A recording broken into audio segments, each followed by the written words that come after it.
और क्या क्या टॉपिक्स हैं चैप्टर 4 के असर्टिव रेडिकल नेशनलिस्ट लीडर्स के, जिनका सेकेंड फेज शुरू होता है, और कैसे इन लोगों ने नेशनल मूवमेंट में अपना कंट्रीब्यूशन दिया, जिसके बारे में मैंने अपने पिछले वीडियो में कंटेंट डाला है।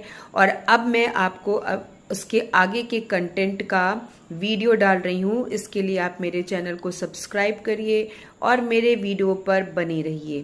तो चलिए अब हम बात करते हैं प्रिंसिपल्स और objectives of the assertive nationalist leader.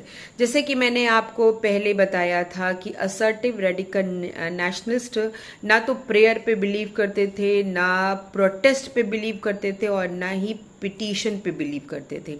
ये सीधे टिट फॉर टैट का फॉर्मूला फॉलो करते थे, और इनका मानना था कि we do not raise our hand like a beggars, यानी कि हम लोग भिखारियों की तरह अपनी डिमांड को नहीं रखेंगे, क्योंकि ये देश हमारा है। तो ये इस देश से रिलेटेड जो भी कानून या जो भी व्यवस्था है या जो भी सरकार है वो हमारे ही द्वारा बननी चाहिए।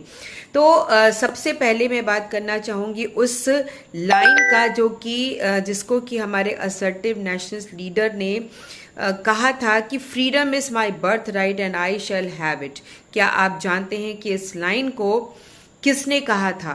लाला लाजपत राय ने कहा कि ये देश हमारा है, हमारा अधिकार है, हमारा मतलब जो अधिकार है वो आज़ादी से जीने का है और हम इसे पाके रहेंगे। तो इस स्पिरिट के साथ इन्होंने गवर्नमेंट के सामने खड़े होकर के अपने व्यूज़ को, अपनी डिमांड्स को रखा। साथ ही साथ they believe in the supremacy of the Indian culture. इन्हें अपने हिंदुस्तान के कल्चर पे पूरा विश्वास था। जहाँ एक तरफ हमारे अर्ली नेशनलिस्ट मानते थे कि हमारा हिंदुस्तान ब्रिटिश के राज्य में ही प्रोग्रेस कर सकता है, यहाँ पर असर्टिव लीडर्स का कहना था कि भाई हमारा जो देश है उसका कल्चर तो बहुत सारे समय पहले का है, और ये जो ब्रिटिशर्स है ये कोई नई चीज़ नहीं यहाँ पे इन्वेंशन कर रहे हैं, बल्कि हमारी ही चीज़ों को अपने सोर्सेस के साथ यहाँ पे इन्वेंट कर रहे हैं।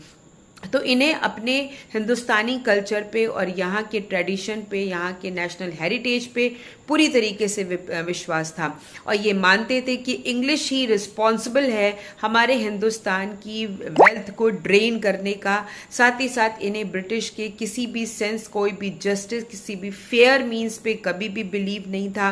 ये ब्रिटिशर्स के कभी लॉयल नहीं रहे, और इन्होंने हमेशा डिमांड करी स्वदेशी की और बायकॉट किया ब्रिटिशर्स गुड को। इन्होंने कहा ब्रिटिशर्स की इकोनॉमी को ख़त्म करने का एक ही रास्ता है कि हम ब्रिटिश के बनाए हुए सामान का बायकॉट करें। आगे की इंफॉर्मेशन